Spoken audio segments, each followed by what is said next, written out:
اعوذ باللہ من الشیطان الرجیم بسم اللہ الرحمن الرحیم عزیزان ایمان، آج جنوری 1973 کی 21 تاریخ ہے اور درس قرآن کریم کا آغاز سورہ الانفال کی آیت 42 سے ہو رہا ہے۔ 8/42۔ مجھے افسوس ہے کہ میری بیماری کی وجہ سے 3 اتوار درس کا ناغہ رہا۔ آخری درس 24 دسمبر کو ہوا تھا۔ اب بھی میں اس دن کلیہ تو تندرست نہیں ہوا، اس کام کی لکیریں باقی ہیں، لیکن جی نہیں چاہا کہ درس کا پھر ناغہ ہو جائے۔ تجدید یادداشت کے لیے عرض کر دوں کہ اس صورت میں بات جنگ بدر کی چلی آ رہی تھی۔ پہلے آل عمران میں اس کے متعلق ذکر آیا تھا اور اب اس صورت میں بھی اس کے متعلق تذکرہ ہے۔ چند الفاظ میں اس کے پس منظر کا دوہرا دینا بھی ضروری سمجھتا ہوں کہ اس کے بغیر بات آگے نہیں چلے گی۔ اسلام ایک تاریخ کی شکل میں ظہور میں آیا۔ 13 سال تک مکے کی زندگی میں اس کے بنیادی اصول، اساسی قواعد، ان کی تبلیغ ہوتی رہی اور قریش کی طرف سے اس کی سخت مخالفت ہوئی۔ 13 سال کے بعد اپنے پروگرام کے مطابق نبی اکرم صلی اللہ علیہ وسلم نے مکے سے ہجرت کی، مدینہ تشریف لے آئے۔ قریش کی وجہ مخالفت اگر اتنی ہی ہوتی کہ یہ لوگ ان کے بتوں کو برا کہتے تھے یا انہیں اس اصنام پرستی سے منع کرتے تھے، تو اس ہجرت کے بعد مخاصمت کی وجہ باقی نہیں رہنی چاہیے تھی، سلسلہ ختم ہو جانا چاہیے تھا۔ آج کی دنیا کی بات تو نہیں تھی کہ وہ قریباً 300 میل کا فاصلہ کچھ طے ہی نہیں ہوتا۔ اس زمانے میں تو گویا وہ ایک دوسرے ملک میں چلے گئے تھے۔ اب ان کے لیے وجہ مخاصمت کیا رہ سکتی تھی؟ لیکن ہجرت کے دوسرے ہی سال قریش نے ایک لشکر جرار جمع کیا اور مدینہ پر حملہ کرنے کی غرض سے نکل پڑے۔ سوال یہ پیدا ہوتا ہے، جیسا میں نے ابھی عرض کیا، کہ بات اگر صرف ان مذہبی اعتقادات کی تھی جس کی یہ لوگ مخالفت کرتے تھے تو وہ بات تو صاف ہو گئی تھی۔ پھر وہ کون سی چیز تھی جس کے لیے قریش کو یہ ضرورت پڑی کہ انہیں مکے مدینے میں بھی چین نہ لینے دیا جائے؟ اصل یہ ہے کہ یہ بات مذہب کی نہیں تھی، یہ بات قریش کا پورا نظام الٹ رہی تھی، اس دور کا نظام الٹ رہی تھی، اور یہی بنائے مخاصمت کی وجہ نزاع تھی۔ قریش کے نظام میں یہ تجارت پیشہ لوگ تھے، لیکن ان کا سارا کاروبار جیسا کہ سرمایہ داری کے نظام میں ہوتا ہے، یہ بڑے بڑے لوگ تو عام طور پر مکے میں ہی رہتے تھے، بڑی عیش و عشرت کی زندگی بسر کرتے تھے، اور ان کا تمام کاروبار غلام سر انجام دیا کرتے تھے۔ غلامی کا رواج عام تھا اور اسلام کی بنیادی دعوت مساوات و تکریم انسانیت پر تھی۔ اس میں سوال ہی نہیں تھا کسی انسان کا دوسرے انسان کو غلام بنا دے۔ اب انہیں یہ معلوم تھا کہ اگر یہ تحریک کامیاب ہو جائے تو جب ان غلاموں کو آپ مساوات کا درجہ، مساوی درجہ دے دیں گے تو ان کا سارا معاشی نظام تہو بالا ہو جائے گا۔ دوسری چیز، قریش کے لیے کعبے کی مرکزیت تھی، انہوں نے اسے بہت بڑا مرکزی یاترا کا مقام بنا رکھا تھا۔ سارا عرب اس کی پوجا کے لیے، اس کی پرستش کے لیے یہاں جمع ہوتا تھا،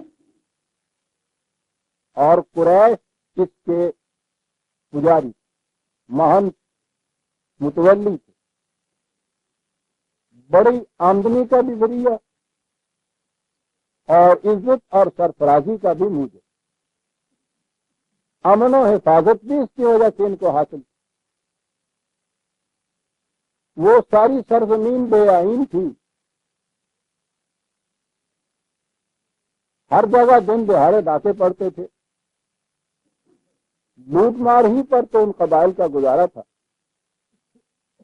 لیکن قریش کے قافلے پورا سال سردی اور گرمی میں ادھر سے ادھر، ادھر سے ادھر آتے جاتے تھے، اور ان کے اس تقدس کی وجہ سے جو انہیں کعبے کے متولی ہونے کی حیثیت سے حاصل تھی، کوئی ان کے قافلوں کی طرف نگاہ اٹھا کے نہیں دیکھ سکتا تھا۔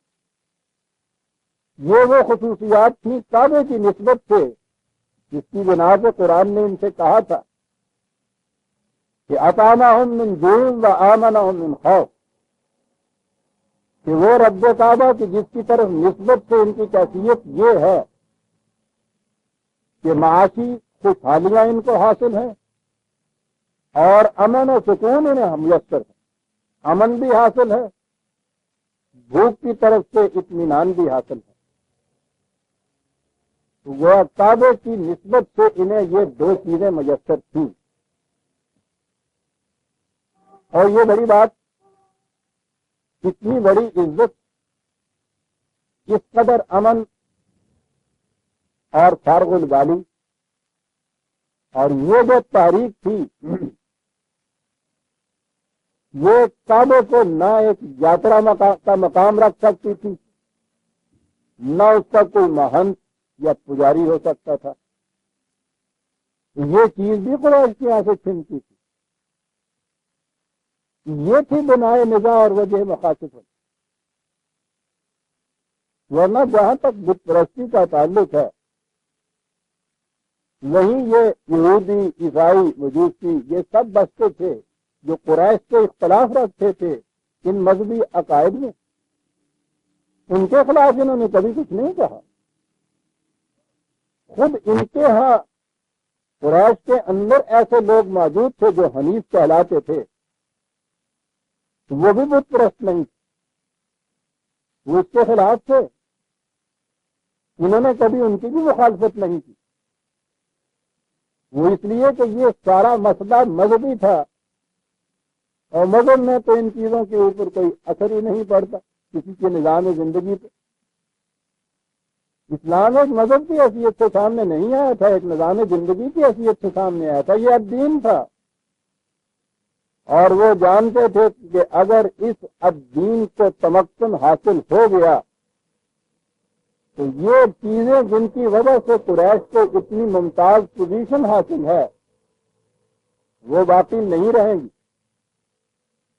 اس لیے یہ سوال ہی نہیں تھا کہ یہ لوگ مکے سے ہجرت کر کے اگر مدینے چلے گئے تو پھر قریش مطمئن ہو جائے کہ اب ہمارے لیے ڈرنے کی کوئی بات نہیں ہے۔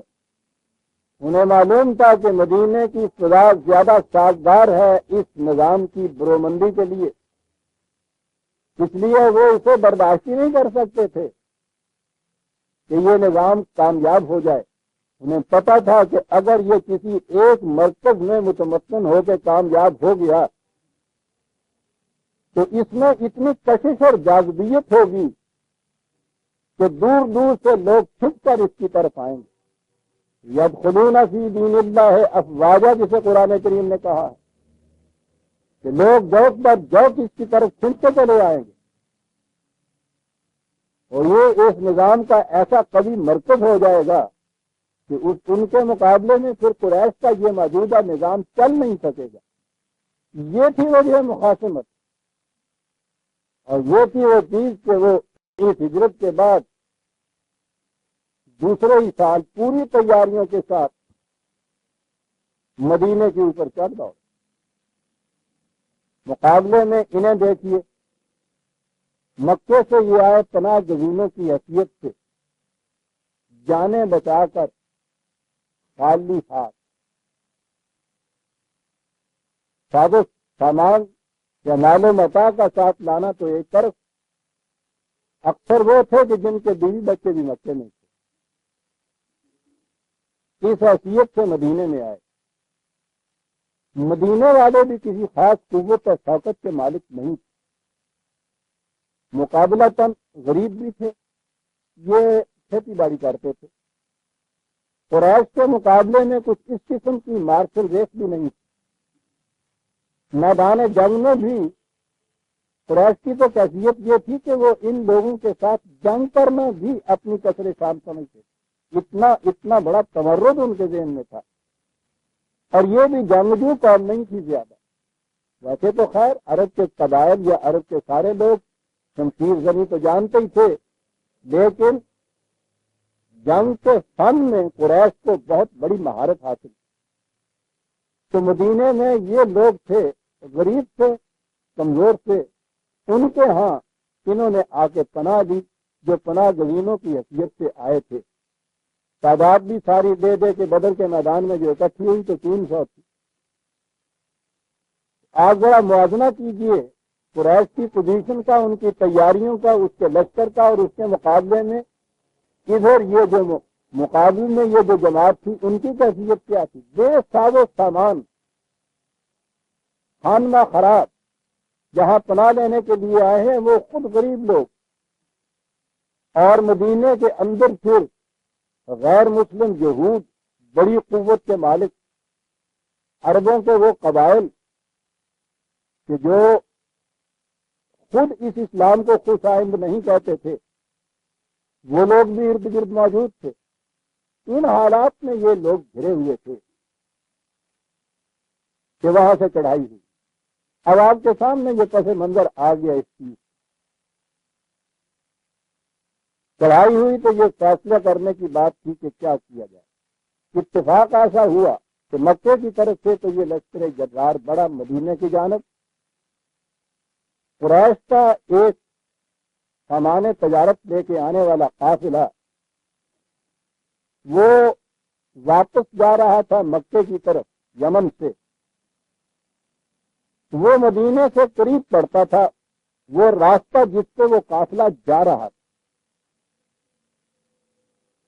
قافلہ تو فوج نہیں ہوتا، لشکر نہیں ہوتا، قافلہ ہوتا ہے، سامان بہت زیادہ ہوتا ہے، حفاظت کے لیے یوں ہی ساتھ ان کے وہ قافلے والے ہی ان کے چوکیدار، ان کے وہ سپاہی ہوتے ہیں۔ تو گویا اس لشکر جرار کے مقابلے میں یہ قافلہ جو تھا، اس پہ اگر چڑھائی کر دی جاتی تو اس کا مار لینا آسان بھی تھا، اور اس سے مال و متاع بھی بہت حاصل ہو سکتا تھا، اور اس کا اثر اس لشکر کو بھی پڑ سکتا تھا کہ جنہیں اگر یہ معلوم ہو جائے کہ یہ اس قافلے کو لوٹنے کے لیے جا رہے ہیں تو ہو سکتا تھا کہ وہ صلح کے لیے ہاتھ بڑھاتے اور کہہ دیتے کہ ہم واپس جاتے ہیں، تم ہمارے قافلے کو کچھ نہ کہو، یا خود وہ قافلے کی طرف چلے جاتے اس کی حفاظت کے لیے تو خطرہ ادھر سے ٹل جاتا۔ یہ تھی اسٹریٹجی وہاں کی اس وقت کی۔ اس مقام کو عزیزان من قرآن کریم نے ایک اصولی بات کی ہے۔ یوں تو قرآن کریم کا ایک لفظ اور حرف وحی خدا بندی ہے، لیکن بعض مقامات اس میں ایسے آ جاتے ہیں کہ انسان جب ان سے غور کرتا ہے تو روح وجد میں آ جاتی ہے، بے ساختہ پکار اٹھتا ہے کہ یہ کسی انسان کا کلام نہیں ہو سکتا، کوئی انسان یہ بات نہیں کہہ سکتا۔ یہاں وہ ایک آیت آتی ہے، اس پس منظر میں آپ دیکھیے کہ قرآن بات شروع کرتا ہے سورہ الانفال کی آیت 42، جہاں سے درس کا آغاز ہوتا ہے کہ اذ انتم بالعدوۃ الدنیا وہم بالعدوۃ القصویٰ۔ ور رت وہ اسفلا منکم، تم وادی کے اس کنارے پہ تھے، قریش کا لشکر وادی کے دوسرے کنارے پہ تھا، اور ان کا قافلہ تمہارے نیچے سے قریب سے جا رہا تھا۔ وَلَوْ تُعَادْتُمْ لَاخْتَلَفْتُمْ فِي الْمِيعَادِ، اگر تم نے ہی یہ فیصلہ کرنا ہوتا کہ کیا کیا جائے تو تم میں اختلاف ہو جاتا۔ کچھ لوگ یا یوں کہیے کہ اکثریت تمہاری یہ چاہتی کہ قافلے پہ حملہ کر دیا جائے، کچھ لوگ وہ کہتے کہ نہیں، ہمیں قریش کا حملہ جو ہے اس پر روکنا چاہیے۔ یعنی یہ ایسا ایک معاملہ آ پڑا تھا جس میں اختلاف رائے ہو سکتا تھا۔ کہا کہ اس لیے خدا یہ کہہ رہا ہے کہ ہم نے یہ ضروری سمجھا کہ ہم خود فیصلہ دیں اس میں۔ اب دیکھیے عزیزان من، فیصلہ کی بات کیا آ رہی ہے۔ پہلے تو یہ کہا کہ فیصلہ اس لیے دیں وَلَٰكِنْ لِيَقْضِيَ اللَّهُ أَمْرًا كَانَ مَفْعُولًا، تاکہ ایک فیصلہ کن گھڑی ایک آ گئی ہے، جو چیز ہونے والی ہے وہ ابھی ہو جائے۔ کہا کہ یہ تھا خدا کے سامنے، اور یہ ہے عزیزان من وہ چند الفاظ اس آیت کے جو میں نے ابھی عرض کیا۔ انسان غور کرتا ہے تو ذہن میں آتا ہے کہ واقعی یہ خدا کی بات ہے۔ کہا کہ وہ جو بات ہونی ہے ہم چاہتے تھے کہ اب اس میں زیادہ تاخیر کی تعویض کی بات نہ ہو جائے۔ وہ کیا بات ہے جس کے متعلق کہا کہ ہو جائے؟ یہ ایک اصول یہاں عزیزان من بتایا ہے زندگی کا قرآن کریم میں۔ کہا لِيَهْلِكَ مَنْ هَلَكَ عَنْ بَيِّنَةٍ وَيَحْيَىٰ مَنْ حَيَّ عَنْ بَيِّنَةٍ۔ عجیب و غریب بات کہی ہے قرآن۔ زندگی اپنی حفاظت آپ چاہتی ہے، ہر شخص زندہ رہنا چاہتا ہے، ہر جماعت زندہ رہنا چاہتی ہے، ہر قوم زندہ رہنا چاہتی ہے۔ بائی انسٹنکٹ لائف اٹسیلف اپنی پریزرویشن چاہتی ہے۔ چھوٹی سی چیونٹی کے سامنے بھی اگر ذرا سا تنکا آ جائے وہ بھی اس کی مدافعت کرتی ہے۔ زندگی کا تقاضا ہے اپنی حفاظت، لیکن اس کے متعلق ٹیسٹ کیا ہے کہ آپ کی زندگی، آپ کی جان یا آپ محفوظ رہ سکتے ہیں۔ انسان کی کوشش یہ ہوتی ہے کہ کہیں کوئی ٹکراؤ یا تصادم ہو ہی نہیں۔ قرآن کہتا ہے کہ اس طرح سے اپنے آپ کو محفوظ کر کے سمجھنا کہ ہم واقعی محفوظ ہو گئے ہیں، بڑی خود فریبی ہے یہ۔ اس کے لیے ٹیسٹ ہونا چاہیے کہ واقعی تم میں زندہ رہنے کی صلاحیت ہے یا نہیں۔ اگر تم میں زندہ رہنے کی صلاحیت ہے تو پھر تمہیں کوئی نہیں مار سکتا، اور اگر صلاحیت زندہ رہنے کی نہیں ہے اور تم چھپ چھپا کے حصار کے پیچھے، دیواروں کے پیچھے، کمروں کے اندر، چاہ خانے میں گھسے ہوئے، غاروں میں جا کے، خانقاہوں میں جا کے، اور یہ سمجھتے ہو کہ ہم محفوظ ہیں، کہا بڑی غلط بات۔ تمہاری یہ حفاظت، تمہاری یہ زندگی دوسرے کے رحم و کرم کے اوپر ہے کہ وہ جب تک جی چاہے تمہیں زندہ رہنے دے، جب اس کا جی چاہے آ کر حملہ کرے اور تمہارے اندر یہ قوت ہی نہ ہو کہ تم اس کا مقابلہ کر کے اپنے زندہ رہنے کا ثبوت بہم پہنچاؤ۔ کہا یہ بڑی غلط روش ہے زندگی کی۔ زندگی ٹکراؤ کا نام ہے۔ یہ جو قرآن کریم میں بار بار آتا ہے اور جس کا ترجمہ ہم یہ کہتے ہیں کہ اللہ نے چاہا کہ ہم تمہیں آزمائیں، خدا تمہیں آزماتا نہیں ہے، اسے آزمانے کی ضرورت نہیں۔ کہ معنی یہ ہے کہ مواقع وہ بہم پہنچاتا ہے تاکہ تم اپنے آپ کو آزماؤ کہ تم میں زندہ رہنے کی صلاحیت ہے یا نہیں، تم میں کتنی پختگی آئی ہوئی۔ ہم خواہ کے لیے فریب نفس میں تم مبتلا نہیں ہو تم کہ نہیں، ہم نے زندہ رہنے کی، باقی رہنے کی، استحکام کی صلاحیت موجود ہے۔ جب تک کہیں ٹیسٹ نہ ہو، جب تک تم کوٹھاریوں میں سے نہ گزرو، کیسے اس کا یقین ہو سکتا ہے کہ تم میں زندہ رہنے کی صلاحیت پیدا ہو چکی ہے؟ کہا کہ یاد رکھو زندہ رہنے کا حق اسے حاصل ہے جو ثبوت وہاں پہنچا دے اس بات کا کہ مجھ میں زندہ رہنے کی صلاحیت موجود ہے، اور یہ ثبوت ٹکراؤ میں وہاں پہنچایا جا سکتا ہے، گوشوں کے اندر اور عافیت کے حصاروں کے اندر بیٹھ کر یہ ثبوت نہیں وہاں پہنچایا جا سکتا۔ مکے کی زندگی میں تم سے صعوبات آئیں، مشکلات آئیں، ٹکراؤ نہیں ہوا۔ مدینے میں تم آ گئے، خود ٹکراؤ کی بات نہیں تھی، انہوں نے یہ چیز خود پیدا کر دی ہے۔ اب یہ جو صورت تم اگر یہ سوچو کہ نہیں کسی طرح سے یہ ٹل جائے مصیبت، یہ غلط لفظ ہوگی۔ اگر تم میں زندہ رہنے کی صلاحیت پیدا ہو چکی ہے تو پھر آبرو مندانہ زندہ رہو، اور اگر تم میں یہ بات نہیں پیدا ہوئی تو آبرو مندانہ موت کے منہ میں چلے جاؤ۔ یہ سسک کے مرنا غم ہجر میں بڑا ہے۔ یہ کوئی زندگی ہے اس قسم کی کہ ہر وقت ڈرتے ہوئے بیٹھے ہوئے کہ اب چھری سے یاد میں لی، اب قصص کا در کھلا۔ زندہ رہنا ہے، زندہ رہنے والوں کی طرح زندہ رہو، ٹھیک ہے۔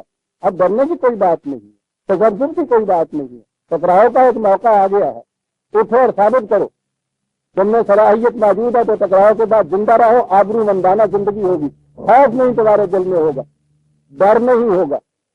ہر وقت ان قرائش سے یا ادھر ادھر سے اچک کر لے جانے والوں کا خوف دل کے اندر طاری رکھنا، اور اس طرح سے سمجھنا کہ ہم محفوظ ہیں، یہ حفاظت نہیں ہے، یہ زندگی نہیں ہے۔ یہ وہ زندگی ہے جو بے شرف ہے، زندگی وہ زندگی ہے کہ جس میں خوف نہ ہو، ڈر نہ ہو، کپکپی نہ طاری ہو جائے تمہارے اوپر۔ زندگی ٹکراؤ کا نام، اور اس کے مقابلے میں جس نے مرنا بھی ہے وہ یہ چیز نہ ذہن میں چاہے کہ مرے کہ صاحب ہم نے زندہ رہنے کی صلاحیت تو موجود تھی، یہی خواہ خواہ فروغ کے طور پر ہم کو مار دیا گیا، غلط ہے۔ مقابلے میں آؤ، ٹکراؤ میں آؤ، اور وہاں جا کے ثابت کرو کہ جس میں زندہ رہنے کی صلاحیت موجود ہے وہ زندگی کا ثبوت دے، اور جس میں یہ صلاحیت موجود نہیں ہے وہ مر کے یہ بتا دے کہ مجھ میں یہ صلاحیت نہیں تھی۔ لِيَهْلَكَ مَنْ هَلَكَ عَنْ بَيِّنَةٍ وَيَحْيَ مَنْ حَيَّ عَنْ بَيِّنَةٍ۔ عزیزان من، عجیب و غریب اصول دیا ہے قرآن نے۔ سہم کر، سمجھ کر، ڈر کر، خوف کے مارے، کپکپی کے مارے، عافیت گاہوں کے اندر پناہیں لے کے اس طرح زندگی بسر کرنا، اس نے کہا یہ زندگی نہیں ہے، یہ وہ موت ہے جو ہر وقت موت آتی رہتی ہے، اور انسان مرتا بھی نہیں ہے۔ پھر اس کے بعد جہنم کا قرآن نے تو یہی کہا کہ اس میں چاروں طرف سے موت آئے گی لیکن آدمی مرے گا بھی تو نہیں۔ کہا یہ زندگی نہیں ہے۔ نیارا بزم بر ساحل کے ہاں جاؤ، نوائے زندگانی نرم خیزت۔ دریا کے ساحل کے اوپر بزمہ رائی کرنا زندگی نہیں ہے۔ وہاں تو دریا کی موجوں کا شور بھی موسیقی بن کر کانوں میں آتا ہے۔ بدریا غلط با موج براویز، حیات جاودہ اندر سپیزت۔ اٹھ، حلال لگا، موجوں کے تپیڑوں کے ساتھ ٹکراؤ پیدا کر، اس مقابلے میں پھر اپنے آپ کو ثابت کر کے میں زندہ رہ سکتا ہوں، یوں حیات جاودہ حاصل ہو سکتی ہے۔ وَيَحْيَ مَنْ حَيَّ عَنْ بَيِّنَةٍ، زندگی کا ثبوت دے کر زندہ رہ۔ یہ ہیں الفاظ قرآن کریم کے عزیزان من۔ اور اگر موت آتی ہے تو فریب میں نہ رہ کہ یوں ہی موت مجھ میں آ گئی، تمہیں معلوم ہو کہ واقعی تم نے زندہ رہنے کی صلاحیت نہیں پیدا ہوئی۔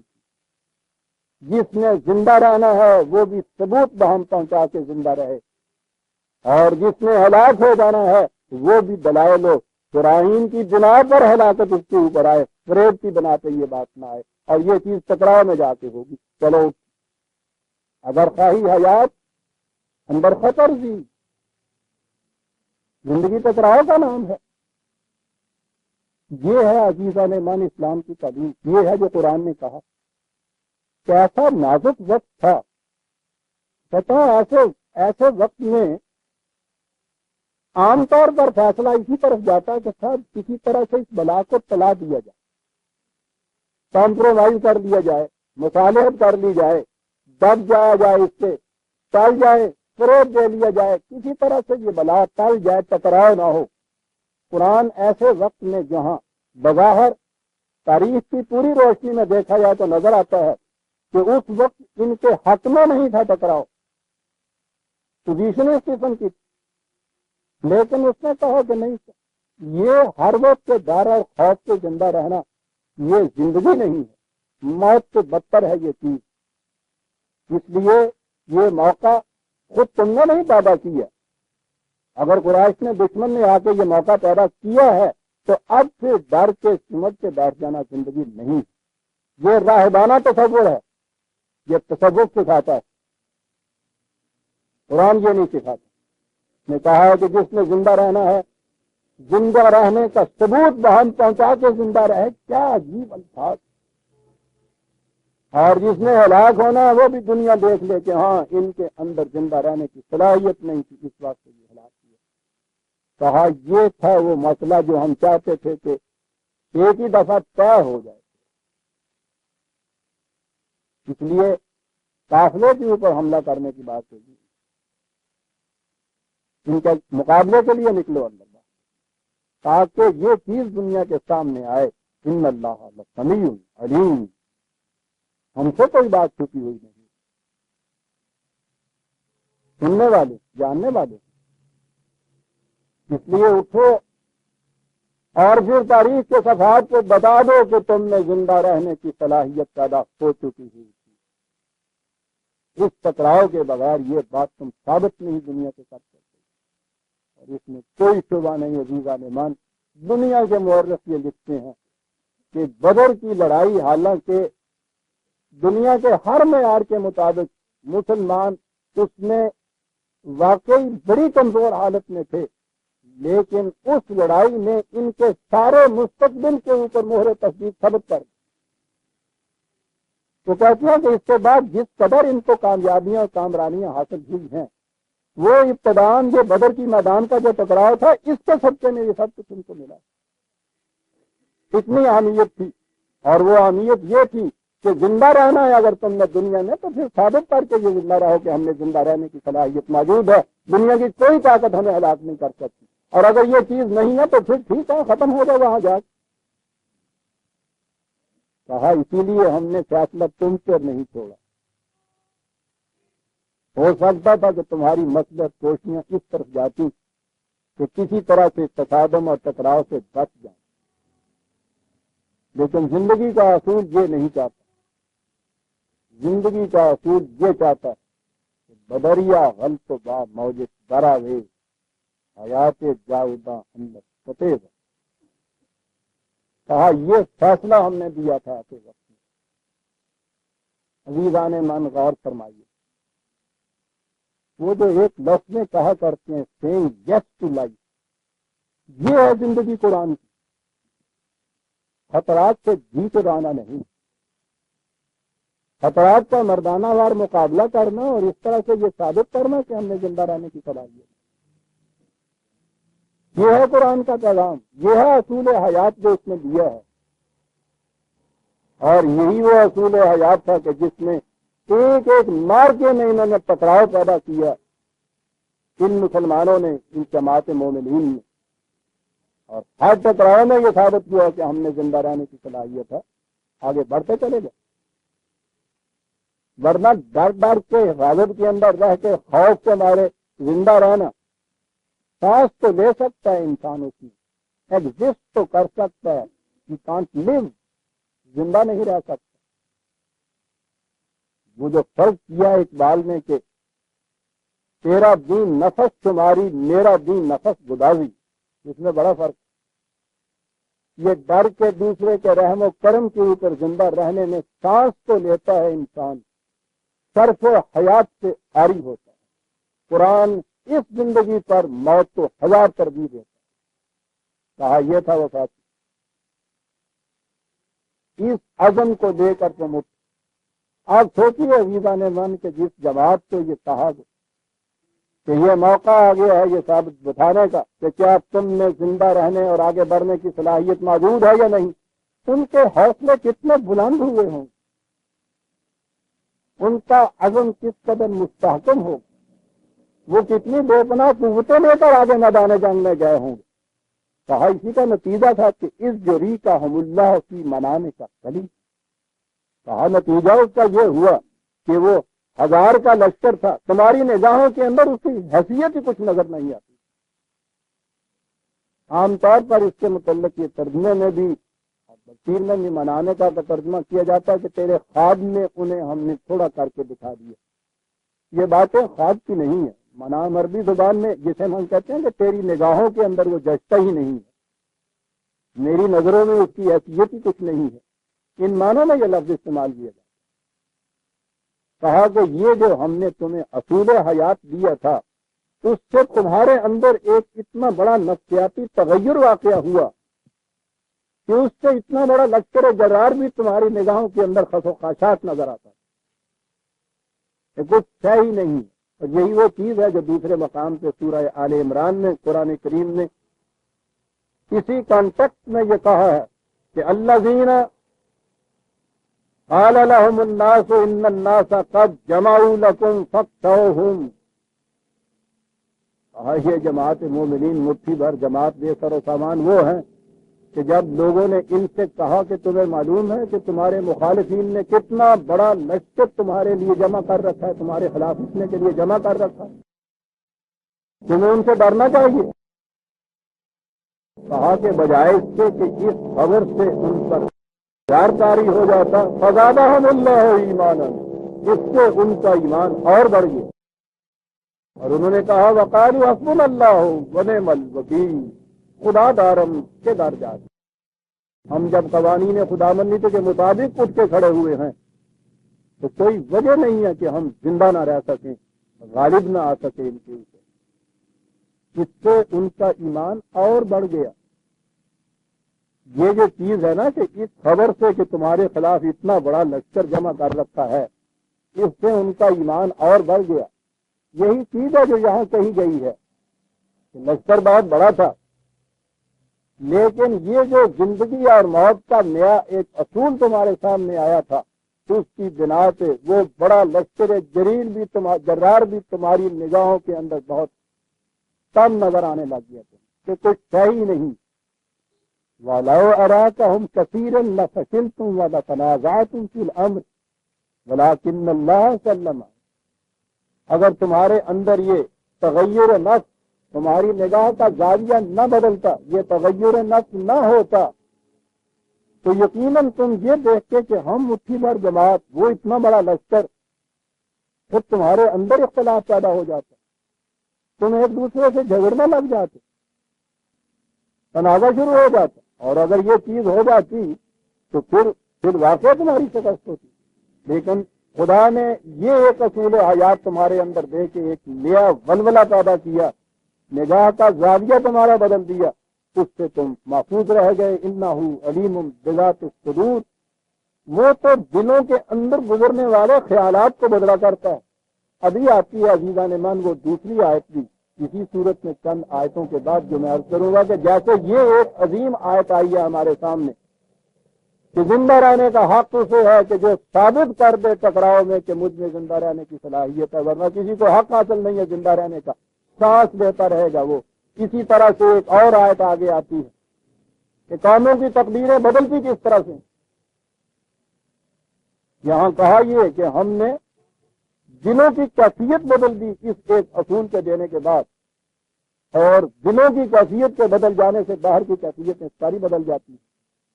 میں اب سمجھا کہ دنیا کچھ نہیں، دنیا میرا دل ہے.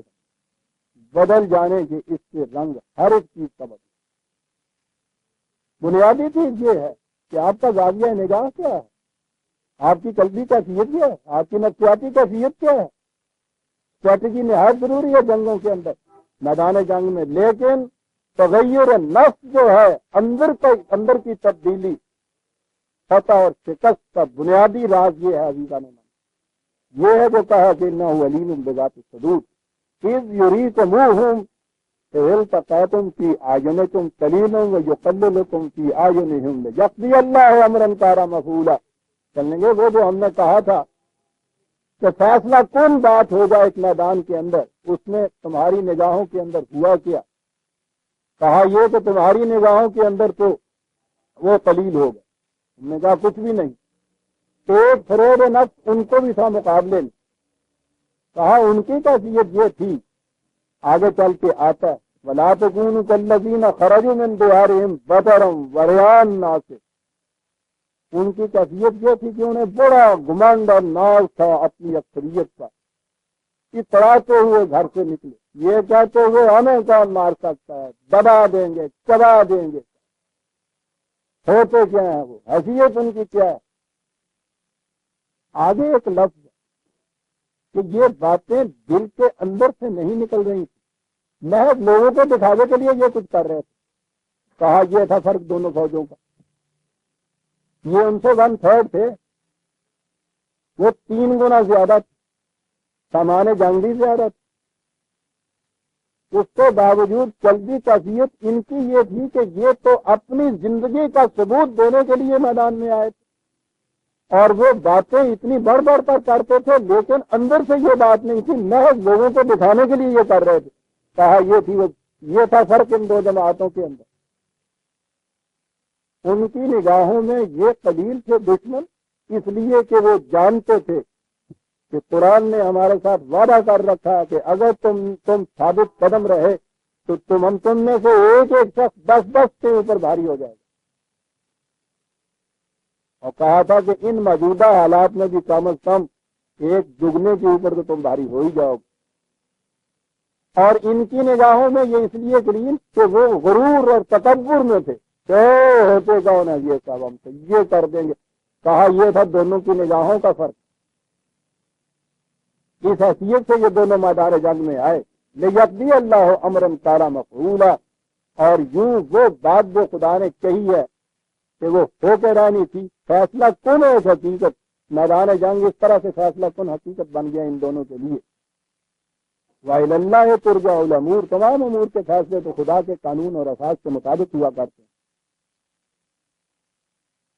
اب ذہنوں میں یہ بات آئی کہ ٹھیک ہے صاحب، جماعت مومنین مدینے کی اتنی قلیل التعداد بھی، کس قدر ساز و سامان کی کمی بھی، تو ان کے متعلق کہہ دیا کہ نہیں تم اٹھو، تم کامیاب ہوگے، ہم وعدہ کرتے ہیں کہ تم میں کیا ایک ایک آدمی 10 پر بھاری ہوگا. تو کہا کہ بس پھر اس کے بعد یہ انہوں نے سمجھ لیا کہ ہو کے رہنا ہے، ہمارے کرنے کا کچھ نہیں ہے. اسی وقت اسی سانس میں کہا یا ایھا الذین آمنوا اذا لقیتم فئۃ فاثبتوا.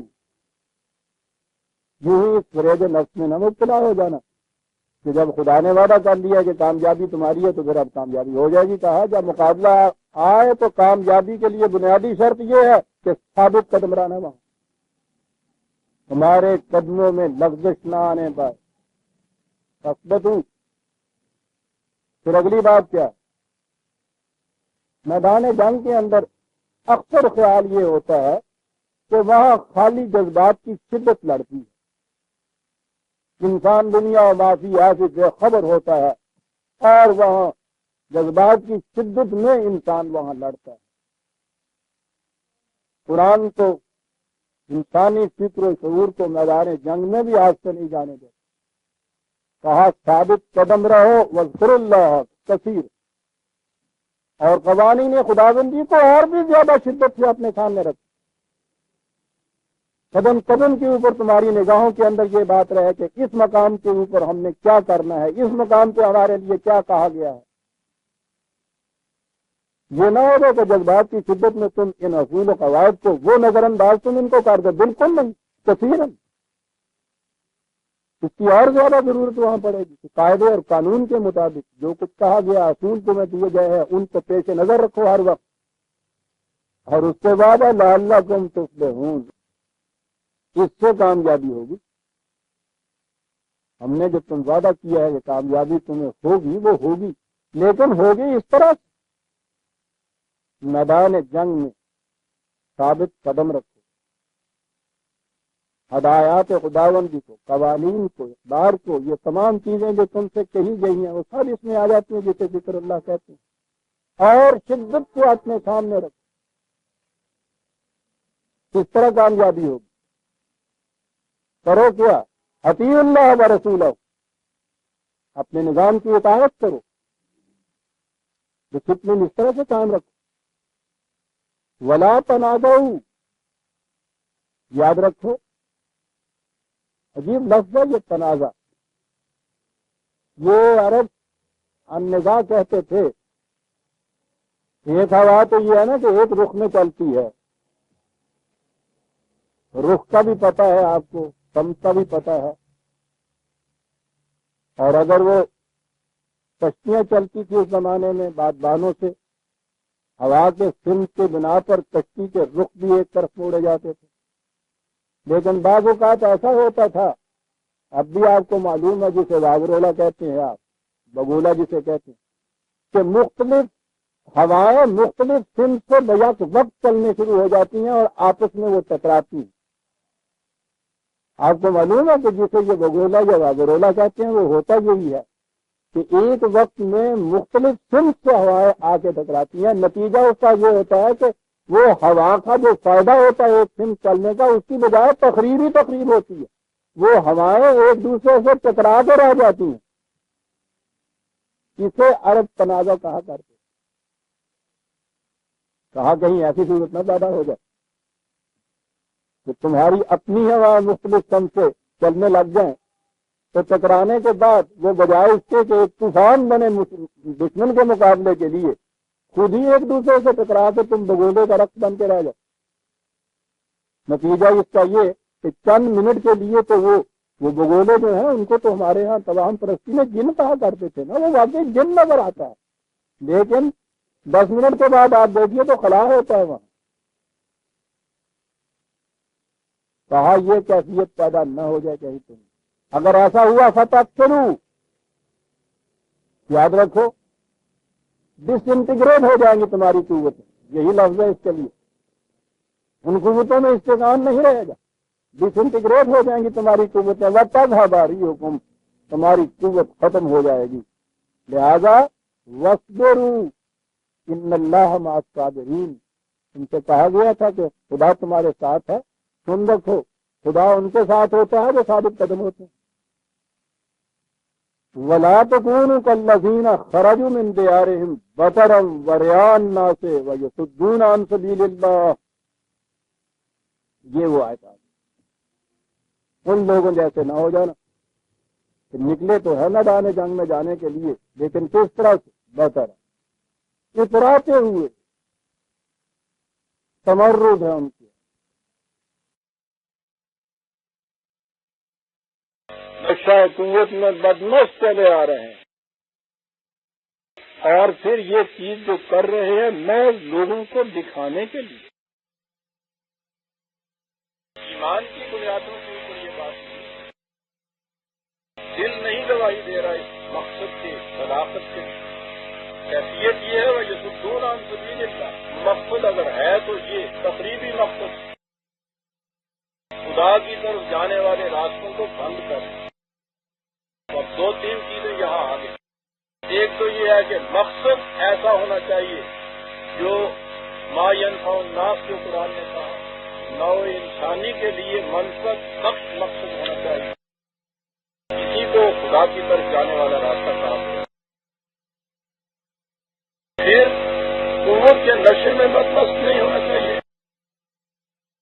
بدرم کی کیفیت نہیں ہونی چاہیے، ہر وقت اپنا جائزہ لیتے رہنا چاہیے، اتنی قوت ہے ہم کتنا مقابلہ کر سکتے، اعتصاب خیش جسے کہا جاتا ہے۔ اور تیسری چیز یہ ہے کہ یہ دل کی گہرائیوں سے یہ بات نکلنی چاہیے، لوگوں کو دکھاوے کے لیے، ریا کے لیے یہ نہیں کرنا چاہیے۔ یہ کیفیت اگر کسی جماعت میں کہا پیدا ہو جائے تو وہ واقعی ان میں کا ایک آدمی 10 پر آئی، واللہ بما یعملون محیط۔ اور پھر یاد رکھو زندگی کے کوئی گوشے الگ الگ نہیں کیے جا سکتے، خدا کا قانون پوری کی پوری زندگی کو محیط ہوتا ہے۔ زندگی تو ایک ایسا کل ہے کہ جس کو حصوں میں تقسیم نہیں کیا جا سکتا۔ عام طور پہ ہم کہتے ہیں نا کہ صاحب وہ پرائیویٹ لائف کے اندر تو وہ بہت اصول پرست واقع ہوئے ہیں، لیکن وہی چیز جب پبلک لائف میں آتی ہے تو وہاں سیاست کی مصلحتیں انہیں کچھ اور کرنے پر آمادہ کرتی ہیں۔ قرآن کہتا ہے غلط ہے، یہ زندگی تقسیم نہیں کی جاتی۔ شہد کا ہر قطرہ میٹھا ہوتا ہے، روشنی بہرحال روشن ہے، گوہر میں سادے گوہر کے سوا کچھ اور نہیں۔ کیریکٹر اگر ہے تو اس کا مظاہرہ خلوت میں بھی ہوگا، جلوت میں بھی ہوگا، پرائیویٹ لائف میں بھی ہوگا، پبلک لائف میں بھی ہوگا۔ یاد رکھیے، جس کی پرائیویٹ زندگی پاکیزہ اور بلند نہیں ہے، اس کی پبلک لائف بھی کبھی منفرد نہیں ہوگا، دھوکہ ہوگا، فریب ہوگا، زندگی کو حصوں میں تقسیم نہیں کیا جاتا، کیریکٹر کو شعبوں میں نہیں باندھا جاتا۔ جو اپنے گھر کے اندر راست باز نہیں ہے وہ باہر کی زندگی کے اندر بھی راست باز نہیں ہوگا۔ جو قرآن کہتا ہے بار بار کہ ہم محیط ہیں تمہاری پوری زندگی کے اوپر، اس کے معنی یہ ہوتے ہیں زندگی کو ٹکڑوں اور شعبوں اور گوشوں میں مت بانٹو۔ اسی لیے ہی کہا گیا کبھی کسی بچے کو بھی دھوکہ دینے کے لیے یہ نہ کہو کہ میں تمہارے لیے غبارہ لینے جا رہا ہوں، اور کہہ دیا ہے تو شام کو غبارہ دے دیا ہو، ورنہ یہی جھوٹ جو تم نے یہاں بولا ہے زندگی کے ہر شعبے میں تمہارا ٹریٹ بن جائے۔ کیریکٹر کو حصوں اور گوشوں میں بانٹا نہیں جا سکتا۔ اس لیے یہ بات نہیں کہ میدان جنگ میں زندگی تمہاری کچھ اور ہوگی اور اس کے بعد سویلین لائف تمہاری کچھ اور ہو جائے گی، وردی پہنو گے تو کچھ اور ہو جاؤ گے اور مفتی پہنو گے تو کچھ اور ہو جائے گا۔ یہ بات نہیں، عقیدہ سیرت ہر شعبے کے اندر کا عقیدہ سیرت ہے، واللہ ہو جی واللہ ہو بما یعملون۔ یہ جو آیت قرآن یہ دن کی عجیب ایک قبیلہ تھا قریش کی، ان کے ساتھ اس جنگ میں جب وہ آئے ہیں تو انہیں خطرہ یہ تھا کہ یہ قبیلہ کہیں ہمارے اوپر حملہ نہ کرے۔ قبیلے کا سردار تھا، اس نے آ کے ان کو وعدہ دلایا کہ یہی نہیں کہ ہم تمہارے خلاف حملہ کر دیں گے، ہم تمہارا ساتھ دیں گے، ہم بھی مخالف ہیں صحیح تاریخ تمہارا ساتھ دیں۔ کہا کہ ابیت ان لوگوں کی جن میں کیریکٹر نہیں ہوتا، ان کی کیفیت یہ ہوتی ہے کہ مثلاً کوششوں کی بنا پر وہ ایک دوسرے کو بھی فریب دیتے، وہ ساتھ آ گئے۔ یہاں عین میدان جنگ میں آ کے الفاظ ہیں وَإِذْ زَيَّنَ لَهُمُ الشَّيْطَانُ أَعْمَالَهُمْ وَقَالَ لَا غَالِبَ لَكُمُ الْيَوْمَ مِنَ النَّاسِ وَإِنِّي جَارٌ لَكُمْ۔ کہا ان کو بڑھایا اس نے جنگ کے لیے، کہا کہ تمہارا مقابلہ یہ مدینے والے کر سکیں گے؟ اللہ، وہ ٹھہر نہیں سکیں گے تمہارے سامنے، تم یقیناً غالب آؤ اور پھر ہم تمہارے ساتھ ہیں۔ یہ ایک لفظ آتا ہے قرآن میں بار بار آتا ہے، شیطان نے ان کے اعمال کو مزین کر کے دکھایا، یعنی غلط کام تھے اور غلط کاموں کو ان کی نگاہوں میں بڑا سہانا کر کے دکھایا۔ سب سے بڑی تباہی اس وقت آتی ہے انسان میں جب وہ غلط کاموں کو صحیح سمجھنے لگتا، صحیح نہیں بلکہ مزین کا ہے قرآن، بڑی پرکش بڑا سہانا نظر آنے لگ گیا غلط کام۔ خوش بخت ہے وہ انسان کے جن کو ان کا غلط کام بہرحال غلط بن کے دکھائی دے، اللہ کی گنجائش ہو۔ اور اگر کسی کو اس کا جرم بھی نہایت مستحسن بن کر دکھائی دے تو اپنی اصلاح کس طرح سے کرتا ہے؟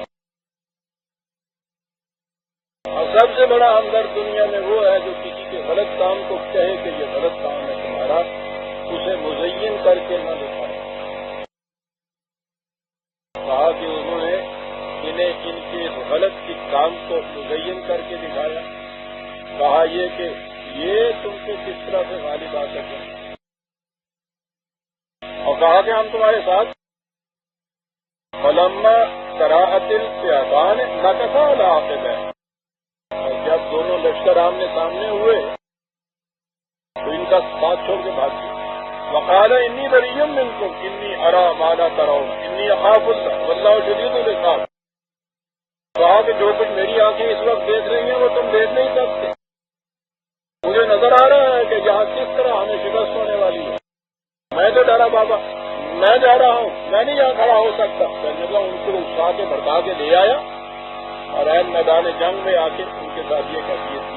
کہا یہ ہوتی ہے اس کی سیرت اور کردار. مومن کبھی نہ کسی کو دھوکہ دیتا ہے نہ دھوکہ کھاتا ہے. کبھی یہ بتایا ہے نا یہ چیز عمر رضی اللہ تعالیٰ عنہ کے سامنے آدمی نے یہ کہا تھا مومن کی خصوصیت یہ ہے کہ وہ کسی کو دھوکہ دیتا نہیں. آپ نے کہا کہ ذکر پورا کرو، یہ آدھی بات تم نے کہی ہے. مومن وہ ہے جو نہ کسی کو دھوکہ دیتا ہے نہ کسی سے دھوکہ کھاتا ہے. مومن کا خدا کسی سے دھوکہ نہیں کھا سکتا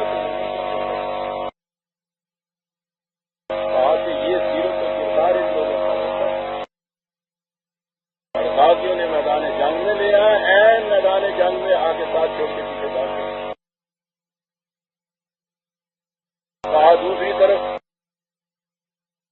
منافقین کی یہ کیفیت ہے، یہ بھی تو منافقت تھی. اذ یقول المنافقون والذین فی قلوبہم مرض غر ہؤلاء دینہم. منافقین کی یہ کیفیت ہے، وہ ان لوگوں سے کہہ رہے ہیں قریشوں کہ یہ لوگ جو جماعت مومنین ہوتی ہے ان کے دین نے ان کو دھوکہ دے دیا ہے. یہ عجیب و غریب کام ہے. تعداد اتنی تھوڑی، ساز و سامان کوئی نہیں ہے، بے یار و مددگار بیٹھے ہوئے ہیں. تو جب پوچھو کہ صاحب اتنے بڑے دفتر کے مقابلے میں کس قیمت سے آتے ہو تو وہ یہ کہتے ہیں کہ نہیں صاحب ہمارے ساتھ خدا ہے، ہم خدا کے قوانین کے مطابق چلنے والے ہیں، ہم یقیناً غالب آئیں گے. کہا کہ اس قدر کتنا بڑا فریب نفس ہے جن کو آگے دھوکے میں ہے. وہ واقعی سے فریب نفس نہیں، وہ جانتے ہی نہیں تھے کہ کے اندر کتنی بڑی قوت ہوتی ہے. وہ جانتے نہیں تھے کہ پاکیزگی یہ سیرت اپنے اندر کتنی بڑی قوت رکھتی ہے. منافق اس بات کو کیا سمجھ سکے گا صاحب؟ اس کی کیفیت یہ ہے کہ یہاں سے دونوں کلے سے ہے تو نلم، کہیں پتا کھڑکے تو ان کی جان جاتی ہے کہ آئی مصیبت میرے اوپر. اس لیے وہ کہتے یہ تھے کہ ان لوگوں کو ان کے دین نے دھوکہ دے رکھا، یہ فریب نفسی مبتلا ہے. حالانکہ وَمَن يَتَوَكَّلْ عَلَى اللَّهِ فَإِنَّ اللَّهَ عَزِيزٌ حکیم. کیا بات ہے، دو لفظ. حالانکہ جو لوگ خدا کے قوانین پر بھروسہ رکھتے ہیں پھر وہ دیکھ لیتے ہیں تو ان قوانین کے اندر قوت بھی کتنی ہے، اور قوت بھی پھر سکھا شائی والی قوت نہیں، حکیم حکمت کے اوپر مبنی ہوتی ہے وہ قوت. خدا کے قوانین جو کیفیت پیدا کرتے ہیں انسانوں کے اندر وہ نہ ہو. باقی وہ کب کبھی جن کو طاری ہو جاتی ہے وَلَوْ تَرَىٰ إِذْ يَتَوَفَّى الَّذِينَ كَفَرُوا الْمَلَائِكَةُ يَضْرِبُونَ وُجُوهَهُمْ وَأَدْبَارَهُمْ وَذُوقُوا عَذَابَ الْحَرِيقِ. ان کی تو کیفیت یہ ہوتی ہے، یہ جو ہے خدا کی راہ میں آئے ہیں جان دینے کے لیے، ان کی کیفیت یہ ہے کہ جب موت آتی ہے تو وہ عروس دلہن کی طرح اس کی طرف بڑھ کے جاتے ہیں، اس لیے کہ ان کو معلوم ہے کہ یہ موت مرنا نہیں ہے، حیات جاودان کا دروازہ ہے جس کے اندر ہم داخل ہو رہے ہیں. اور ایک یہ منافقت کی موت ہے کہ موت سامنے آتی ہے تو یوں سمجھیے کہ جیسے عذاب دینے والے فرشتے ان کو آگے سے پیچھے سے دھڑکڑے مار مار کے کچوبر نکال رہے ہیں. ان کا کتنا بڑا عذاب ہے جو ان کے اوپر تاری. عزیزان مان، دنیا کا بلحفظ مصیبت یہ ہے کہ اس مزہ کی جو جانکنی ہے اس کے حوالے کیفیات وہ بیان نہیں کر سکتا، لیکن اندازہ ہوتا ہے انسان کو کہ کتنے بڑے عذاب میں مبتلا ہے یہ سب. اور جس کی کیفیت یہ ہے کہ وہ خدا کے راستے میں جان دے رہا ہے اسے معلوم ہے کہ یہ ایک فانی سی زندگی ہے، اس کے بدلے میں حیات ابدی مجھے میسر آ رہی ہے۔ اس کی موت میں اور اس کی موت میں کتنا فرق ہے۔ نشان مرد مومن بات گویم، اقبال کہتا ہے، میں تمہیں مومن کی نشانی بتاؤں، کیوں مرگ آئے تبسم بر لگے، موت آتی ہے تو مسکراتا ہے۔ چاہے یہ منافق کی موت ہے، وہ مومن کی موت ہے۔ ذالک بما قدمت ایدیکم وان اللہ لیس بظلام للعبید، اس لیے کہ وہ جانتا ہے کہ میں نے کیا کچھ کیا ہوا ہے۔ یہ علماء نفسیاتیات یہ بتا رہے ہیں کہ موت کے وقت میں کچھ عجیب کیفیت انسان کی ہوتی ہے آخرے کی، کہ ایک ثانیے میں اس کی زندگی کے جتنے بڑے بڑے واقعات ہوتے ہیں وہ سنیما کے فلم کی طرح اس کے سامنے آ جاتے ہیں۔ آپ سوچئے کہ یہاں تو ہو سکتا ہے کہ طبی طور پر حافظہ کمزور ہو، نہ باتیں سامنے آئیں، خود فریب اپنے آپ کو دے لے، نہ آنے دے، لیکن کیفیت یہ ہو کہ پوری زندگی کی پوری فلم جو ہے، جو کچھ اس قسم سے ناجائز اور بد کرداریوں میں کیا ہوا ہے، وہ ایک ایک آنکھوں کے سامنے آ رہا ہے، اور اس کے بعد یہ کیفیت کہ یہ سب کچھ جو کچھ میں نے کیا تھا وہ چھوڑ کے چلا جا رہا ہوں۔ کتنا بڑا عذاب ہوگا جسے وہ نظر کا عذاب جسے ہم محسوس کرتے ہیں، وہ تو ایک طبی چیز ہوتی ہے صرف، لیکن یہ عذاب جو ہے انسان کا، وہ تو وہی جان سکتا ہے جس کے اوپر یہ عذاب آ رہا ہے۔ کہہ رہا ہے کہ ان اللہ لیس بظلام للعبید، خدا کسی پر ظلم نہیں کرتا۔ یہ کیا ہوتا ہے؟ ذالک بما قدمت ایدیکم، تمہارے اپنے ہاتھوں کا لایا ہوا ہے یہ سارا عذاب، ہم تو کسی پر ظلم نہیں کرتے۔ اب یہاں یہ چیز آ سکتی تھی کہ صاحب یہ میدان جنگ کا واقعہ یا بدر کی بات یا قریش کی یا منافقین عرب کی بات ہو رہی ہے، کہا یہ بات نہیں، اصولی چیز ہے، دنیا کی ہر قوم میں یہی ہوا ہے۔ کداب آل فرعون والذین من قبلہم، تاریخ سے پوچھو کہ افراد پہ نہیں، قوموں پہ یہ عذاب کس طرح سے آیا کرتا ہے۔ فرعون کی قوم سے، اس سے بھی پہلے جو قومیں گزری ہیں ان کے احوال و قواعد کو تم دیکھو، کس طرح سے ان پر موت آئی، کیسے ہلاکت ان کی ہوئی۔ کفروا بآیات اللہ فأخذہم بذنوبہم، انہوں نے قوانین خداوندی سے انکار برتا، سرکشی کی، ان کے جرائم نے ان کو آ کے پکڑ لی۔ یہ عجیب لفظ ہے عربی زبان کا، یہ ذم بھی جسے کہتے ہیں۔ اپنے آپ کو دھوکے میں رکھنے والا تو یہ سمجھتا ہے نا کہ کوئی چیز، جرم کی کوئی چیز کی، اطمینان کر لیا کہ کسی نے دیکھا بھی نہیں، اس کی شہادت بھی کوئی نہیں، کہیں اگر شہادت وادت ہے تو وہ پھاڑ کے پھینک دی، مٹا دی، مطمئن ہو گیا کہ وہ جرم ختم ہو گیا۔ ایک چیز ہوتی ہے جو کسی کے پیچھے لگی ہوئی ہوتی ہے، پتہ ہے وہ کیا چیز ہے؟ ارے عجیب لوگ، کسی مواشی کی دم، کہتے وہ جہاں جائے اس کے پیچھے لگی، یعنی ہو ہی نہیں سکتا تم جو ہے وہ جھڑ کے الگ ہو جائے۔ وہ جرم کو یہ کہتے تھے غم کے من میں مواشی کے پیچھے لگی ہوئی دم، جہاں بچوں کتنے جانا چاہیے وہ لگا ہوا پیچھے چھوڑتا ہی نہیں۔ اور یہ عجیب چیز، عمل پہلے ہوتا ہے، اس کا نتیجہ ہمیشہ بعد میں اس کے سامنے آتا ہے انسان۔ لیکن قانون مکافات یہ ہے کہ وہ چپکا ہوا ہوتا ہے اس کے پیچھے، وہ کہیں چلا جائے اس کے ساتھ لگا ہوا۔ اب اس میں دونوں چیزیں آتی ہیں، عمل کے بعد نتیجہ آتا ہے، اس لیے وہ دم کی صورت پیدا کی کہ وہ آخری چیز ہے، اور یہ کہ اس سے چھٹکارا نہیں ہو سکتا۔ کتنی عمدہ تشبیہ ہے یہ کہ وہ تو فرائضی کی دم کی طرح پیچھے چپکا ہوا ہوتا ہے، وہ تو ماننے کے بعد بھی ساتھ رہتی ہے دم جناب۔ لفظی اعتبار سے میں بار بار یہ کہتا ہوں، ہر درس میں کبھی نہ کوئی تو لفظ آ جاتے ہیں، کیا عجیب زبان تھی ان قوموں کی، یہ لوگ ہی عجیب۔ ہر مادے میں جو تشبیہ ان کے ہاں آئے گی محسوسات کی کریہ آئے گی، ایبسٹریکٹ ٹروتھ یہ جانتے ہی نہیں تھے، محسوس شے تھی، ان سے یہ پہلی مثال لیتے تھے اور اس سے پھر وہ الفاظ بنتے چلے جاتے تھے، سینکڑوں ہزاروں کی تعداد میں، وہ تو زبان ہی ایسی سائنٹیفک ہے۔ باب ان کے ہاں ہے، جس قسم کے معنی لینے مقصود ہیں اس مادے سے اس باب میں اس کو لے جائیے، وہ معنی آپ کو دیتا ہے۔ بنیادی معنی جو ہوتے ہیں وہ ہر جگہ موجود رہتے ہیں، دم کی طرح ساتھ لگے ہوئے۔ کبھی میں نے عرض کیا ہے نا کہ یہ جرم کے متعلق ضم سے تشبیہ اس کو دینا، کس طرح چپک جاتی ہے انسان کے ذہن میں بات کہ واقعی وہ پیچھے لگا رہتا ہے، ایسا جاتا نہیں، اور مرنے وقت اگر اس کا فلم سامنے آ جائے تو پوچھئے نہیں اس عذاب کی کیفیت کیا ہوتی۔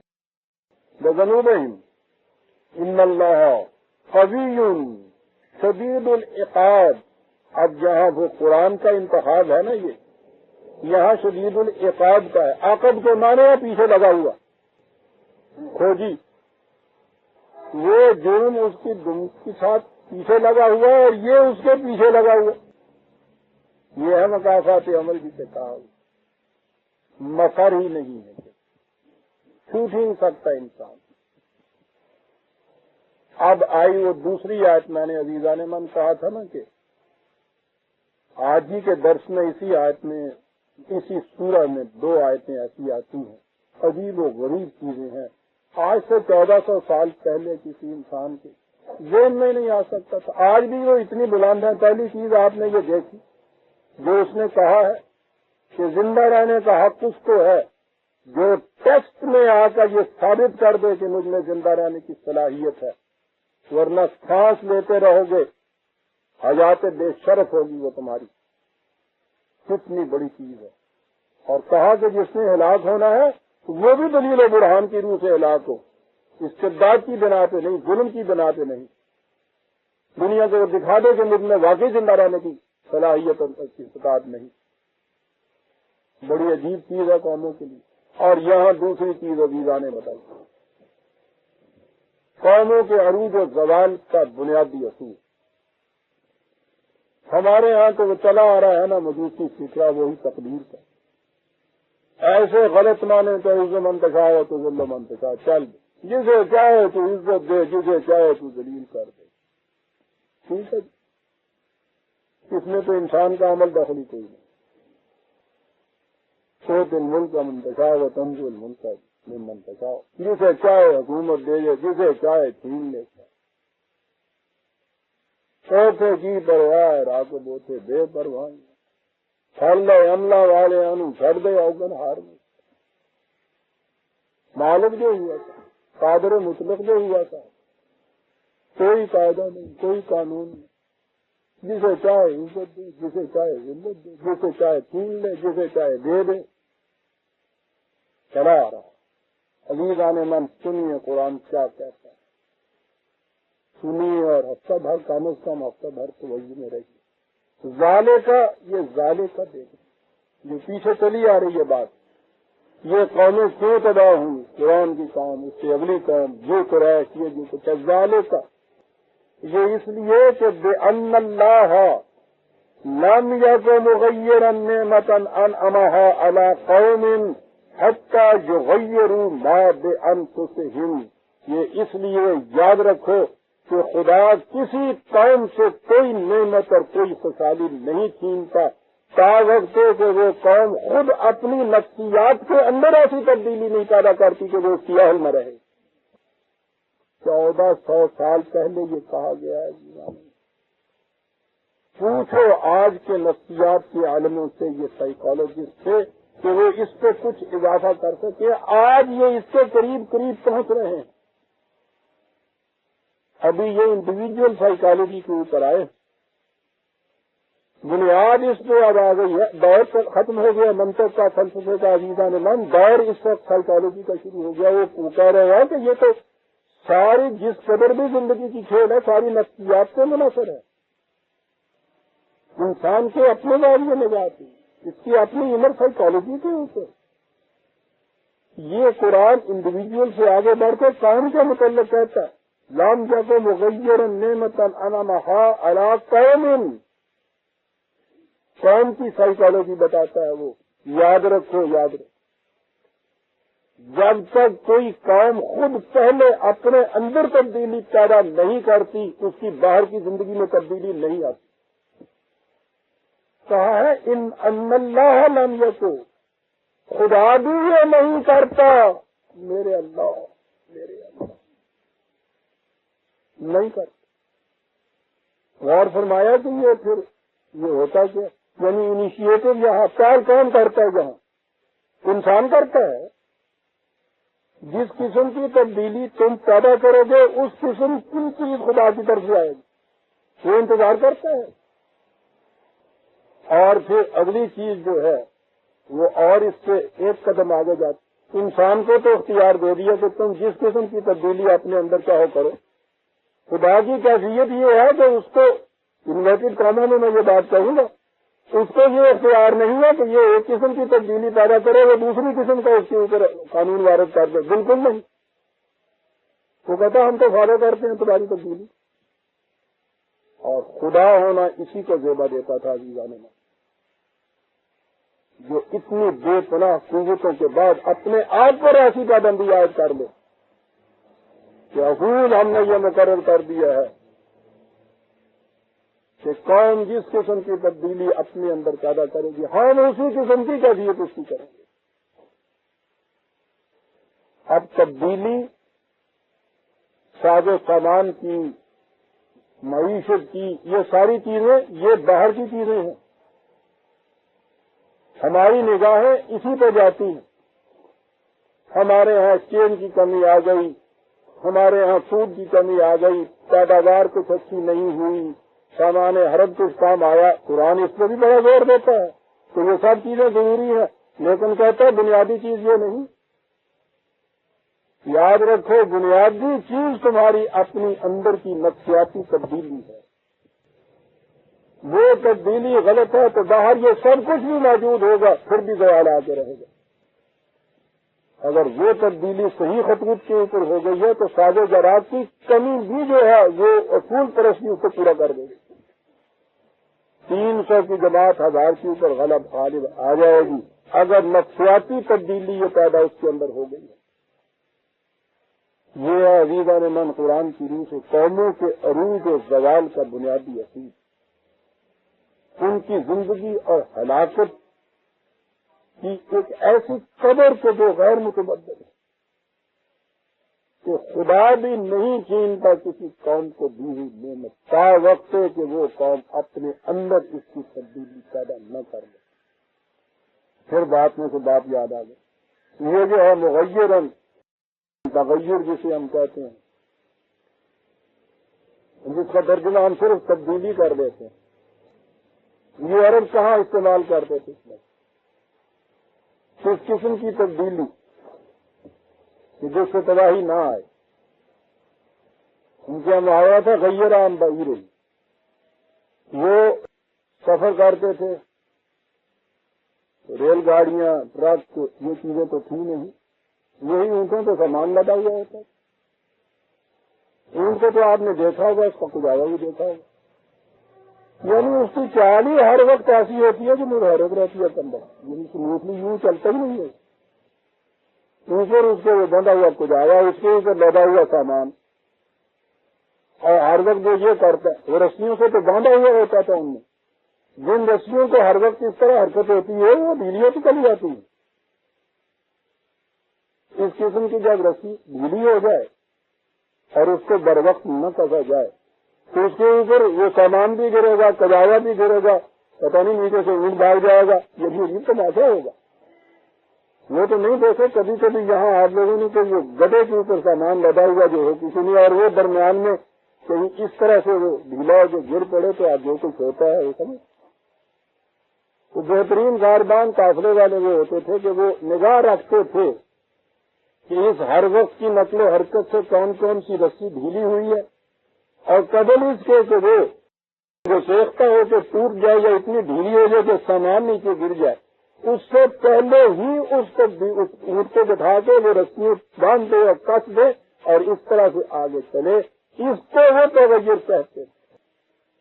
جو کام تو یہ کرتی رہتی ہے کہ اپنے سفر حیات میں یہ دیکھتی رہے کہ کون کون سی رسی ڈھیلی ہو رہی ہے، کون کون سی ٹوٹنے لگی ہے، اس کے ٹوٹنے سے پہلے اس کی مرمت کر دے، درست کر دے، وہ تو ٹھیک آخری منزل تک پہنچ جائے گی۔ اور جس نے ادھر سے کوتاہی برتی، ایک رسی یہاں ٹوٹے گی، ایک وہاں ٹوٹے گی، سامان یہاں گئے گا، جانور وہاں سے بھاگے گا، کہا وہ قوم نہیں پہنچ سکتی اپنے منزل مقصود سے۔ ایک لفظ غیر یا تغیر میں آپ دیکھیے کہاں سے کہاں بات پہنچا دی، یہ تھی وہ قوم۔ اب یوں ہو گیا کہ جس قوم کی کیفیت یہ ہے، اور یہ بات باہر کی دنیا کی ساز و زراعت کی نہیں، انر لائف کی ہے، انر سیلف کی ہے، اندرونی دنیا کی ہے۔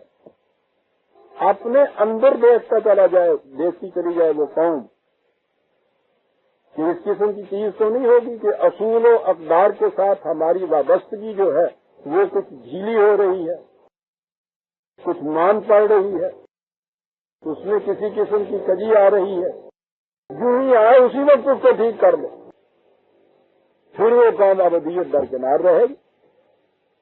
اور جو اس طرح سے اپنا محاسبہ نہیں کرے گی،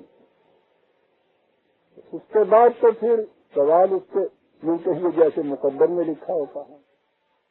اصول بہرحال قرآن نے یہ بتایا کہ اندر کی دنیا کی تمہاری داخلی سبجیکٹو چینج جو ہے سائیکولوجیکل، اس پہ دار و مدار ہے باہر کی زندگی کا، یاد رکھیں۔ بڑے راز کی بات، بڑی اونچی بات کے لیے۔ اب اس سے یہ بات سمجھ میں آ جائے گی کہ ایمان کی کیا ضرورت پڑتی ہے عملے صالحہ کے لیے۔ عام طور پہ یہ کہا کرتے ہیں تو صاحب ٹھیک ہے، نظام اگر ٹھیک ہو جائے، معاشی نظام ہمارا ٹھیک ہو جائے گا، تو اس کے بعد یہ کیا لیے پھرتے ہیں آپ صاحب، تو ایمان کی بڑی ضرورت ہوتی ہے، اس کے بعد وہ سب ٹھیک ہو جاتا ہے۔ وہ معاشی نظام بھی ٹھیک نہیں ہو سکتا جیسا ایمان، جب تک یہ کیفیت پیدا نہ ہو۔ یہ کوئی چیز زندگی مکینیکل نہیں ہے آپ کی، مشینوں میں تو یہ چیز ہو سکتی، حیوانات میں تو یہ چیز ہو سکتی، انسانوں کی دنیا کے اندر یہ آپ خارجی دنیا میں آبجیکٹولی یہ چیزیں مکینیکلی کرتے تو کبھی صحیح نتائج نہیں مرتب کر سکتے۔ اس کا دار و مدار انسان کے انر سیلف کے اوپر ہے، اس میں کس قسم کی تبدیلی ہے۔ انسان کی نفسیات کے اندر جو صحیح تبدیلی آتی ہے اسے ایمان کہا جاتا ہے۔ یہ چار لفظ دہرانے کا نام نہیں ہے، یہی ہے جسے ما بانفسہم کہا ہے قرآن۔ تمہارے نفسیات کے اندر کس قسم کا چینج آتا ہے، تو یہ چیز ہے۔ اندر کی دنیا نے تمہارے اگر یہ فیصلہ کیا کہ ٹھیک ہے جس طرح سے جائز و ناجائز آئے ہیں لے لینا چاہیے، صاحب زندگی یہی ہے، بابر بیش تو اس کے عالم دوبارہ نیست ہو گئے، بابر بیچارے کی توجہ منظور کیا ہے۔ اگر یہ ہے اندر کا آپ کا زاویہ نگاہ، اگر یہ ہے آپ کا اندر کا یقین، یہ ہے آپ کی نفسیات، یہ ہے آپ کا ایمان، اور اگر کیفیت یہ ہے کہ نہیں صاحب اس ایک قطرے کا مجھے دینا پڑا حساب، خون جگر ودیت کے نگران یار تھا، اگر یہ اندر آپ کے کیفیت ہے، یہ ایک اور قسم کا ایمان ہے۔ یاد رکھیے جو لوگ ایمان کے خلاف جا رہے ہوتے ہیں نا، ایمان کے بغیر تو کوئی فرد رہ ہی نہیں سکتا۔ اگر خدا پہ ایمان نہیں ہے تو شیطان پہ ایمان ہوگا۔ وہ خدا پہ ایمان کے خلاف آپ کو جا رہے ہیں، ان کے ہاں بھی پوچھیے، وہ مارکس کے فلسفے کے اوپر اتنا گہرا ایمان ان کا ہوتا ہے کہ یہ مومن کا، آج کل کے مومن کا ایمان ایسا خدا پہ نہیں ہوتا، یعنی ہر قسم کا حربہ جائز ہے، اس پہ ان کا یقین ہوتا ہے نا، تو یہی صحیح روش زندگی، اسی کو تو ایمان کہتے ہیں۔ یہ ایمان بالکفر سمجھیے، کفر پر ایمان۔ یہ جو چیز ہے ما بانفسہم، اس کے معنی ہے ایمان، کہ تمہاری نفسیاتی کیفیت کس قسم کی ہے، باہر کی خارج کی دنیا کا دار و مدار نفسیات پہ ہے عزیزان ایمان، اور نفسیاتی تبدیلی ہوتی ہے بچپن سے شروع کی جاتی ہے یہ بات. پہلے تربیت بچے کی آپ کیسے کرتے ہیں, ماحول کس قسم کا ہے جس کے اندر پرورش پاتا ہے, پھر اس کی تعلیم کس قسم کی آپ کرتے ہیں, اس سے نفسیاتی تبدیلی پیدا ہوتی ہے. اسی لیے رسول کا فریضہ بتایا گیا تھا کہ یتلو علیہم آ جاتے ہی وَيُعَلِّمُهُمُ الْكِتَابَ وَالْحِکْمَةَ, قانون پیش کر پھر تعلیم دیتا ہے ان کو قانون کی اور اس کی غرض و غائب کی, اور اس طرح سے یزکیہم, ان کی اندرونی نشو و نما کرتا ہے, ان کے اندر ایک نفسیاتی تبدیلی پیدا کرتا ہے. اور جب نفسیاتی تبدیلی پیدا ہو جاتی ہے اس کام میں تو پھر خارج تو خود ہی بدل جاتا ہے. یہ ہے بنیاد عزیزان میں. جو قوم بھی اپنے بچوں کی تربیت نوجوان نسل کی تعلیم سے غفلت برتتی ہے یا اس کو غلط خطوط کے اوپر کرتی ہے, دنیا کی کوئی طاقت اس قوم کو نہ زندہ رکھ سکتی ہے نہ اس قوم کو سرفرازی نصیب ہو سکتی. باہر کی چیزیں جو چیزیں آئے کر کے دیکھ لیجیے, نفسیاتی تبدیلی کے بغیر قوم کے اندر تبدیلی آ نہیں سکتی. یہ جو آج ہر قدم پہ رونا ہے آپ کا, ہر شخص رو رہا ہے آج برادران عزیز. جہاں ہم دو آدمی ملتے ہیں مرثیہ شروع کر دیتے اور ہر شخص رو رہا ہے, کسی کی سمجھ میں آ نہیں رہا کریں کیا. اس کی وجہ یہ ہے کہ یہ نفسیاتی تبدیلی اندر کی ہمارے جہاں تھی وہ دور گئی ہوئی ہے. نگاہ ہماری پھر آگے جاتی, سمگلنگ ہو رہی ہے, جرائم ہو رہے ہیں, ناجائز طریقے اختیار کر رہے ہیں, اللہ اندوزی ہو رہی ہے, بلیک مارکیٹنگ ہو. یہ تو باہر کے نشانات علامات ہیں, یہ تو سمپٹم باہر کے ہیں. قلت مرض تو نفسیاتی چیز ہے جو اندر کی بگڑی ہوئی ہے. ایک شخص کیوں اس کے اوپر آبادہ ہوتا ہے کہ قوم نے پتہ نہیں کس جتن کر کے قرضہ لے کے بھیک مانگ کے باہر سے گیہوں منگایا, وہ اس کو چوری کرتا ہے, تھوڑے سے منافع کے اوپر اس کو ایک راستے سے باہر بھیج دیتا ہے. تو کتنا بڑا جرم عظیم یہ کیوں کر رہا ہے؟ اس کا اندر یہ کہہ رہا ہے نا کہ تجھے اس سے کیا واسطہ, کام سے کیا ہو رہا ہے, تجھے تو اتنا مل جائے گا. یہ ہے اندر کی تبدیلی. یہ اندر اس کی تبدیلی اگر آپ پیدا نہیں کرتے تو ایک ایک آدمی کے اوپر ایک ایک خدائی تو آپ کھڑا کرنے سے رہے. کون کون سے گھرے آپ بند کر دیں گے سمگلنگ کے لیے؟ 1600 میل کا تو ایک محال آپ کا یہاں بارڈر ہے. یہ بلیک مارکیٹنگ, یہ 420, یہ چوری, یہ ساری چیزیں کس طرح بند کر دیں گے؟ قانون تو عزیزان من ایکسپشنل کیسز کے لیے ہوتا ہے.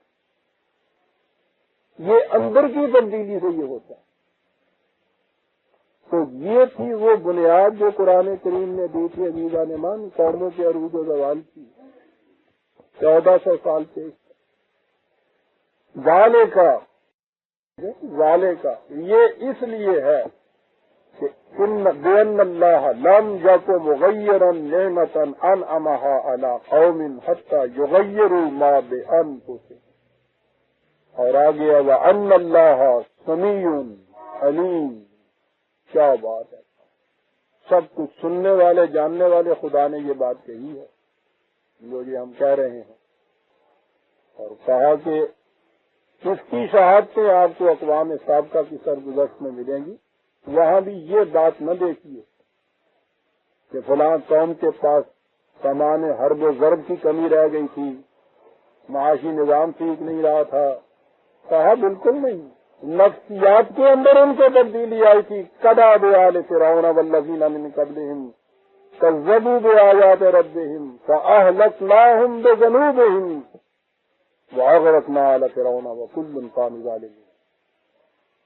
کہا یہ کیفیت اقوام سابقہ میں سے بھی جو قوم تباہ ہوئی وہ بھی اسی نفسیاتی تبدیلی کی وجہ سے ہوئی.